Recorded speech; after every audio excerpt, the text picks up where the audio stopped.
성삼위 하나님, 창조주의시자 또 우리를 구속하신 그 하나님께서 우리에게 감히 그 절대자이신 그분을 부를 수 있는 아름다운 이름이 있습니다. 그게 바로 그 호칭은 하나님 아버지입니다.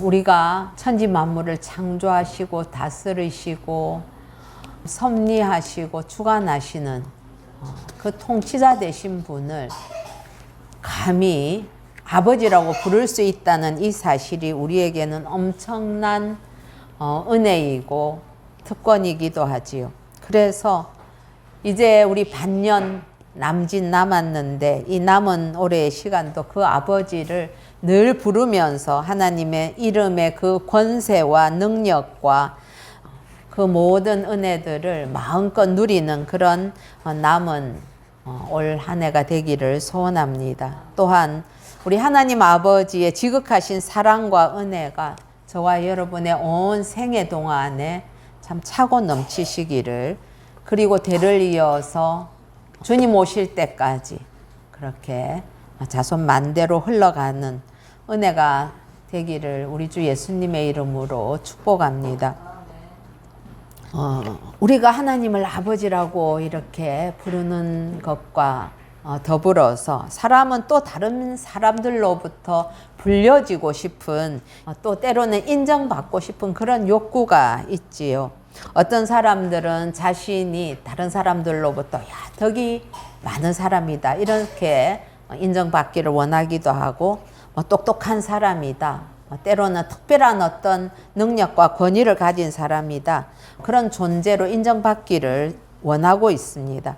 성경에도 보면은 여러 가지 표현들로 성경 속에 나오는 사람들을 지칭을 하는데, 특별히 선지자들을 향해서 하나님의 사람이라는 그런 호칭을 사용한 걸 우리가 성경을 통해서 알 수가 있지요.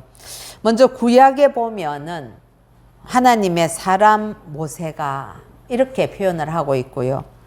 또 사무엘상 9장 6절에 보면 이 성읍에 하나님의 사람이 있는데 존경을 받는 사람이라 하는데, 그 하나님의 사람은 사무엘을 지칭하고 있습니다. 또 열왕기상 17장에 보면 여인이 엘리야에게 이르되 내가 이제야 당신은 하나님의 사람이시오 이렇게 얘기하는 거 보면 엘리야도 성경은 하나님의 사람으로 부르고 있습니다. 뿐만 아니라 우리 열왕기 하 5장에 보면 나만이 내려가서 하나님의 사람의 말대로 그렇게 표현하고 있는 거 보면 엘리사를 향해서도 하나님의 사람이다 그렇게 성경은 이야기를 하고 있지요. 사실은 하나님의 사람이라는 그러한 호칭을 붙이는 성경 속의 인물들이 생각보다 그렇게 많지 않다는 사실입니다. 그리고 신약에서는 오늘 본문인 11절과 그리고 디모데후서 3장 16, 17절에 나오는데요. 모든 성경은 하나님의 감동으로 된 것으로 교훈과 책망과 바르게 함과 의로 교육하기에 유익하니 이는 하나님의 사람으로 온전하게 하며 모든 선한 일을 행할 능력을 갖추게 하려 함이라. 여러분, 성경에 이렇게 불려지는 호칭들 가운데에 하나님의 사람이라는 말보다 더 영광스럽고 멋진 표현이 있겠습니까?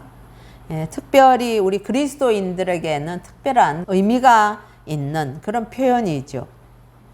왜냐하면 적어도 나는 예수 믿는 사람이야 라고 생각한다면 다른 사람들로부터 저 사람은 하나님의 사람이야 이렇게 불려지기를 우리는 간절히 소원하지 않겠습니까? 이 시간 함께 예배드리는 저와 여러분 우리 모두가 우리의 삶을 통해서 하나님의 사람으로 드러나기를 우리 주 예수님의 이름으로 축복합니다. 오늘 사도 바울은 영의 아들이 되는 디모데를 향해서 오늘 11절에 오직 너 하나님의 사람아 라고 감탄사를 넣어 부르면서 권면을 마무리를 하고 있습니다.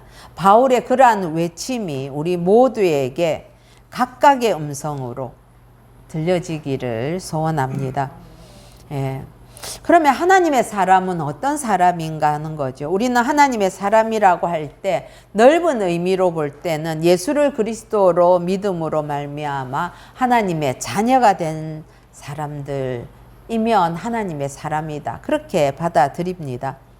하나님의 자녀니까 당연히 하나님의 사람이라고 할 수 있는 거지요. 그런데 문제는 하나님의 아들이다, 하나님의 딸이다. 그렇게 자신의 신분이 변화가 되었음에도 불구하고 우리의 삶은 정작 거기에 미치지 못하고 있다는 사실이지요. 예를 들어서 교회는 다니고 있는데 그리고 스스로 난 예수 믿는다. 그리고 하나님을 아버지로 이렇게 부르면서도 다른 사람들에게 저렇게 하니까 교회가 욕을 먹지. 뭐 그런 말을 듣는다든지 내지는 저런 사람 될까봐 난 예수 믿는 거 싫어. 교회 안 갈 거야. 그렇게 평가를 받는다든지 야, 저 사람은 절대 손해 안 보려고 하는 진짜 이기주의자다. 교회 다니는 사람인데 그런 평가를 받거나 나 저런 사람 상대하기 너무 힘들어. 까다로워. 내지는 사나워서 건들면 큰일 난다. 고집이 황소고집이라서 양보가 없어. 저 사람 말은 반은 깎아서 들어야 돼. 허풍쟁이야. 만약에 그런 어떤 평가들을 받는다면 그런 사람을 향해서 교회 안의 사람이든지 교회 바깥에 있는 사람들이 그런 사람들을 하나님의 사람이라고 부를 수가 있겠습니까? 예, 그럴 수 없는 것이죠. 그러면 어떤 사람이 하나님의 사람인가 하는 것입니다. 첫 번째로는 하나님의 영에 감동된 사람, 즉 성령 충만한 사람이 하나님의 사람이라고 불릴 수 있을 것입니다. 창세기 41장에 보면은 애굽의 바로 왕이 자기 꿈을 해석해 줄 뿐 아니라 문제 해결책까지 제시를 하면서 애굽의 중대한 위기를 오히려 발전의 기회로 삼는 그런 길을 가르쳐준 요셉을 향해서 감탄하며 표현하는 말이 있습니다. 창세기 41장 38절에 보면 바로가 그의 신하들에게 이와 같이 이르되 하나님의 영에 감동된 사람을 우리가 어찌 찾을 수 있으리요 하고 요셉에게 이르되 하나님이 이 모든 것을 내게 보이셨으니 너와 같이 명철하고 지혜 있는 자가 없도다. 그런 고백을 합니다. 그렇습니다. 하나님의 사람은 하나님의 영에 감동된 사람이지요. 그래서 하나님의 영이 충만해서 하나님의 영의 이끌림을 받는 사람, 그 사람을 우리는 하나님의 사람이라고 할 수 있을 겁니다. 신약에는 또 어떤 내용이 있을까요? 로마서 8장에 보면은 바로 하나님의 영의 이끌림을 받고 하나님의 영이 그 안에 사는 사람에 대해서 8장 9절에 이렇게 말씀합니다. 만일 너희 속에 하나님의 영이 거하시면 너희가 육신에 있지 아니하고 영에 있나니 누구든지 그리스도의 영이 없으면 그리스도의 사람이 아니라 그렇게 표현하고요. 14절에 보면 무릇 하나님의 영으로 인도함을 받는 사람은 곧 하나님의 아들이라 그렇게 이야기를 하죠. 이런 게 다 하나님의 사람을 정의하는 내용이 될 것입니다. 뿐만 아니라 우리 복음서에 보면 예수님께서 십자가 지시기 전에 제자들과 함께한 그 마지막 만찬의 자리에서 우리 주님께서 늘 강조하셨던 그 말씀의 핵심은 무언가 하면은 보혜사 성령님이 오실 거다 하는 그런 내용이었죠. 그런데 그 말씀을 듣는 제자들의 태도는 너무 한심하기 이를 데 없었습니다. 스승 되시는 예수님은 죽음을 목전에 두고 이런저런 메시지를 막 안타깝게 전하시는데 제자들은 여전히 자리 다툼하고 있는 그런 철없는 모습이었죠.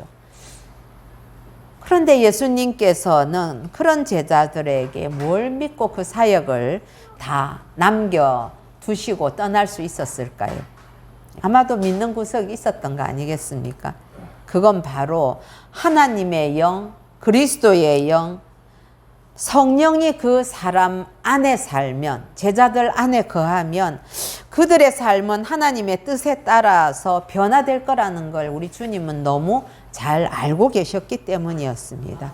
그래서 요한복음 14장 26절에 보면 보혜사 곧 아버지께서 내 이름으로 보내실 성령, 그가 너희에게 모든 것을 가르치고 내가 너희에게 말한 모든 것을 생각나게 하리라.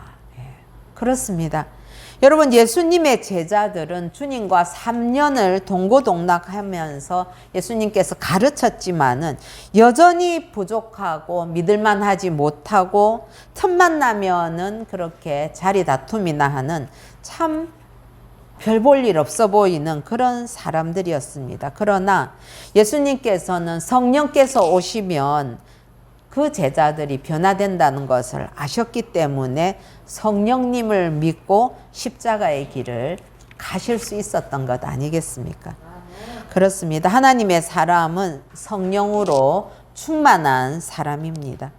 에베소서 5장 18절은 술 취하지 말라 이는 방탕한 것이니 오직 성령으로 충만함을 받으라 라고 말씀하셨지요.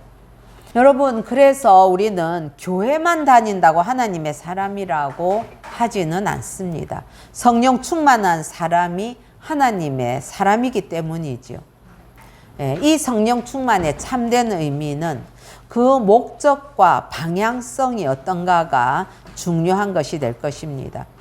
에베소서 5장 17절은 그러므로 어리석은 자가 되지 말고 오직 주의 뜻이 무엇인가 이해하라 이렇게 말씀하셨지요. 즉 주님의 뜻을 깨닫는 것이 성령 충만의 첫 열쇠가 되는 것이라고 할 수 있습니다.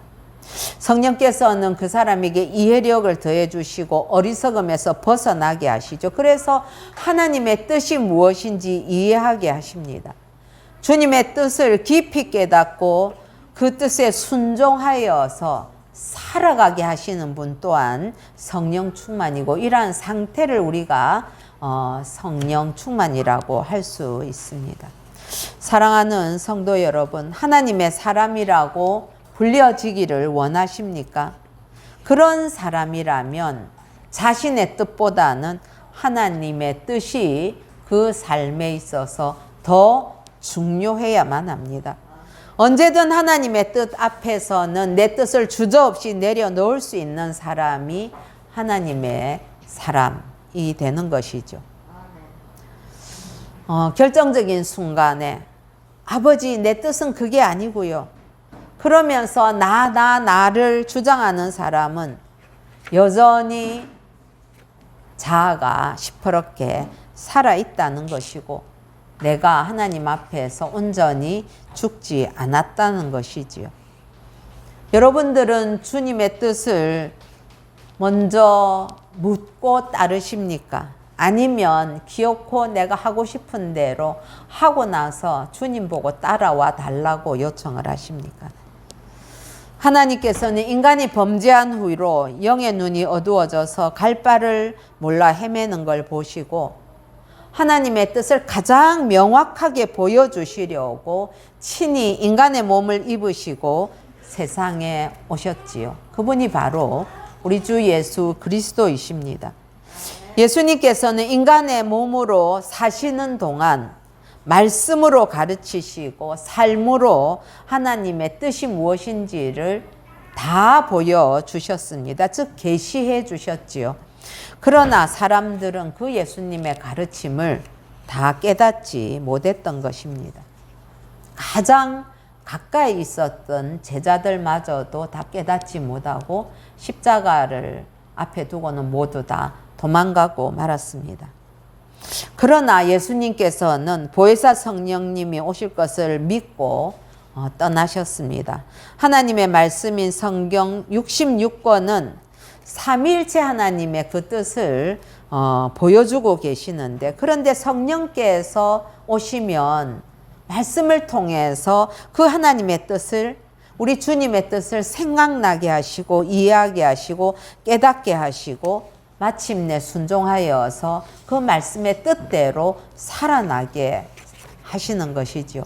그래서 하나님의 사람은 하나님의 말씀인 성경을 믿고 그 말씀대로 살아내는 사람이 하나님의 사람이라고 할 것입니다. 두 번째로 하나님의 사람은 하나님의 말씀을 받는 사람이 하나님의 사람이라고 할 수 있지요. 우리가 하나님의 말씀을 받는다고 할 때 그게 단지 지식적으로만 성경 내용을 많이 아는 것, 깨닫는 것, 이게 아니라는 것을 우리는 기억해야 됩니다. 말씀을 받는다, 이것은 말씀을 받아서 묵상하고 그때 깊은 감동으로 깨닫고 더 나아가서 순종하면서 살아내는 것, 그것이 하나님의 말씀을 받는 것입니다. 그런 의미에서 데살로니가 교회 성도들은 참 아름다운 하나님의 사람들이었습니다. 데살로니가 전서 2장 13절에 보면 이러므로 우리가 하나님께 끊임없이 감사함은 너희가 우리에게 들은 바 하나님의 말씀을 받을 때에 사람의 말로 받지 아니하고 하나님의 말씀으로 받음이니 진실로 그러하도다, 이렇게 말씀합니다. 사랑하는 성도 여러분, 이 세상에 보면은 하나님의 말씀인 성경을 하나님의 말씀으로 받지 못하는 사람들이 얼마나 많은지 모릅니다. 특히 신앙이 없는 자들은 성경을 고전 중에 하나 정도로 받을 뿐이지요. 그래서 그들은 성경을 복음으로 받을 수가 없는 것입니다.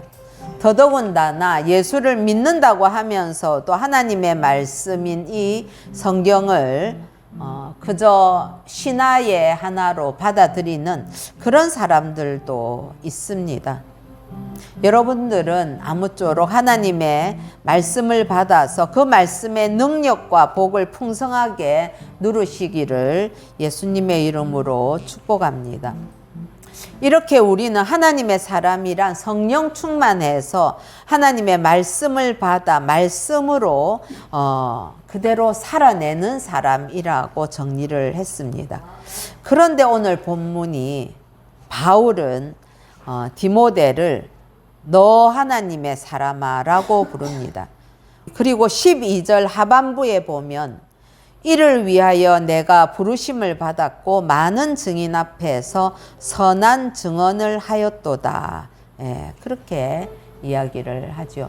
여러분, 그동안 우리가 디모데 전서를 쭉 상고해 오면서 디모데에 대해서 우리가 많은 부분을 들여다보았습니다. 디모데는 젊은 그리스도인이면서 또 목회자로 서약을 한 그런 사실이 있다는 것을 성경은 알려주었지요. 근데 두 가지로 그 서약에 대해서 추정할 수 있는 것이, 첫 번째로는 예수를 나의 주로 고백하는 것, 두 번째로는 목회자로 안수를 받을 때에 그 마음에 서약했던 것, 이런 것들을 생각할 수가 있는데 그 내용은 뭐겠습니까? 결국은 복음의 말씀을 따라서 살고 진리를 전하겠다 하는 내용이 디모데가 하나님 앞에서 그리고 공회 앞에서 했던 서약이 될 것입니다. 그래서 오늘 13절과 14절을 우리 같이 한번 읽어보십시다. 시작. 만물을 살게 하신 하나님 앞과 본디오 빌라도를 향하여 선한 증언을 하신 그리스도 예수 앞에서 내가 너를 명하노니 우리 주 예수 그리스도께서 나타나실 때까지 흠도 없고 책망받을 것도 없이 이 명령을 지키라. 아멘. 그런데 바울은 앞에서 보면 선한 증언을 했다. 그리고 그 증언을 지키라고 오늘 13, 14절에서 말씀하는데 이 명령은 매우 강하고 엄한 의미를 담은 명령입니다. 하나님 앞과 예수님 앞에서 명하면서 하나님의 사람으로서 말씀대로 살기를, 그리고 말씀이 삶이 되게 하라고 명령하는 것입니다. 제가 이 말씀을 묵상하면서 참 바울의 그러한 외침이 제 마음을 두드렸습니다. 나는 주님을 처음 만날 때에 어떤 고백을 하였던가, 어떤 약속들을 했나. 제가 또한 목사로 안수를 받을 때에 어떤 고백과 서약을 했던가, 그런 것을 돌아보게 됐지요. 목회자는, 아니 모든 그리스도인은 말씀을 묵상해서 먼저 자신이 그 말씀대로 살아내고 또 다른 사람에게도 가르쳐 지키게 하는 사명이 있는 그런 하나님의 사람이어야 하지 않겠습니까? 그래서 우리는 우리 교회 비전에 보면 성경을 배우고 가르치고 실천하는 말씀 공동체다 하는 것이 그리스도인으로서의 우리가 감당해야 될 몫에 대해서 규정을 한 내용이 되는 것이죠.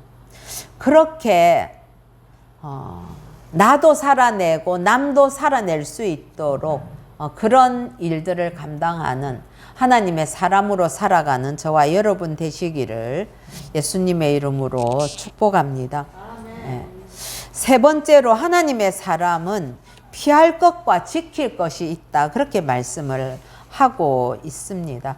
우리 오늘 14절에 보면 흠도 없고 책망 받을 것도 없이 명령을 지키라 라고 했는데, 이 명령을 지켜라, 흠도 없이 또 책망 받을 것도 없이, 이거는 말씀대로 살면 우리가 책망 받을 것 없지 않습니까? 그런데 이 명령을 지키기 위해서, 이걸 감당하기 위해서는 두 가지 해야 될 것이 있는데, 앞으로 돌아와서 우리 11절과 12절에 피할 것과 지킬 것이 있습니다. 우리 11절 12절 한번 다시 읽어보십시다. 시작. 오직 너 하나님의 사람아, 이것들을 피하고 의와 경건과 믿음과 사랑과 인내와 온유를 따르며 믿음의 선한 싸움을 싸우라. 영생을 취하라 라고 아멘. 11절에 이것들을 피하고 이렇게 했는데, 우리가 앞부분에 쭉 상고했던 그 내용들을 기억해 본다면 이런 것들은 무엇인가 하면 거짓된 교리를 가르치고 신앙을 수단으로 삼는 사람, 이익을 얻으려고 그리고 돈을 사랑해서 신앙을 자신의 유익을 구하거나 돈 버는 수단으로 사용하는 그런 자들로부터 피하라. 이 피하라는 것은 도망가라, 이런 의미가 있습니다. 분명한 의지를 가지고 적극적으로 도망가는 것이 바로 여기에서 피하라 하는 단어가 갖는 내용입니다. 여러분, 하나님의 사람은 죄악에 대해서 분명한 자신의 입장 표명이 있어야만 됩니다. 그게 죄악이라면 죄로부터 도망가는 것이 상책입니다. 이단 사설에 대해서 한번 내가 알아보겠다라고 들어보고 하는 것은 다 교만하고 미련한 사람이고 그러한 자세입니다. 아예 멀리 해야 됩니다. 우리 앞부분에서도 이 시대가 가는 영적인 싸움의 실체가 뭐냐? 바로 이단들과의 싸움이라고 했었지요. 그렇다면은 우리 이 천안 지역에도 얼마나 이단이 많은지 모릅니다. 근처에 보면 하나님의 교회도 있지요. 하나님 어머니 요즘 얘기하는 그런 거 있죠. 신천지 또 그다음에 구원파들, 저 순천향대학에 가면 신천지나 구원파들이 학생들을 외국에 여행도 시켜주겠다, 영어 연수 시켜주겠다, MBTI 보자, 그런 거 하면서 다 접근하고 있습니다. 전철 안에서도 막 그렇게 하지요. 뿐만 아니라 저 뒤편에 보면은 또 대순진리회 이런 것도 있습니다. 또 단 사상을 연구한다고 하면서 참 지나가다 보니까 복 있게 생겼습니다. 이렇게 접근하는 자들도 참 많이 있지요. 여러분, 그런데 당신은 틀렸어 라고 하면서 내가 한번 들어보고 판단해야지, 내가 가서 논쟁해야지, 어리석은 태도입니다. 그런 것들은 아예 상종을 안 하는 것이 맞습니다. 예. 두 번째로는 피하는 것과 더불어서 적극적으로 추구해야 될 것이 있다고 합니다. 의와 경건, 사랑과 믿음, 인내와 온유, 이러한 것들을 따르며라고 했습니다. 위에는 피하고 밑에 이런 것들은 따르라고 했습니다. 이 내용에 대해서는 다음에 따로 살피려고 합니다. 그런데 이런 것을 따른다 이 말은 적극적으로 힘을 다해서 쫓아가고 그래서 붙들어야 된다는 겁니다. 그냥 노닥노닥 뭐 가는지 마는지 멀찍이 따라가는 이걸 의미하는 것이 아닙니다. 힘을 다해서 쫓아가서 붙들고 그렇게 가야 된다는 겁니다. 이걸 위해서 뭐가 필요한가 하면 바로 믿음의 선한 싸움을 해야 되고 그래서 그 싸움을 통해서 영생을 취해야 하는 것입니다. 여기서 믿음의 선한 싸움이라는 것은 오직 믿음으로 구원받는 십자가의 복음과 그리고 부활의 복음을 지키기 위해서 영적인 전쟁을 불사해야 된다 이런 의미입니다. 이 세상이 여러분 늘 말씀드리지만은 세상에 그냥 인간적인 관계나 일반적인 삶도 전쟁터이지만 영적인 문제에 있어서는 가장 극렬한 전쟁터가 바로 우리가 살고 있는 세상입니다. 디모데서는 그래서 그리스도인을 하나님의 군사라고 표현을 하는 것입니다. 군인은 뭐 하는 사람입니까? 전쟁 치는 사람이 군인이죠. 이 믿음의 선한 싸움에서 이 싸움은 경기에서 그냥 싸우는 정도가 아니라 전쟁을 의미하기 때문에 마귀의 유혹과 세속적인 욕심을 피하고 믿음의 선한 싸움, 영적 전쟁을 치러야 하는 것이지요. 저와 여러분은 이런 영적 전쟁을 위해서 부름받은 군사들입니다. 예. 우리가 참 이 땅에서 예수 믿고 행복하게 사는 것도 중요합니다. 당연히 행복해질 수밖에 없습니다. 예수 믿으면. 예. 그래서 평안한 삶을 누리기도 하지요.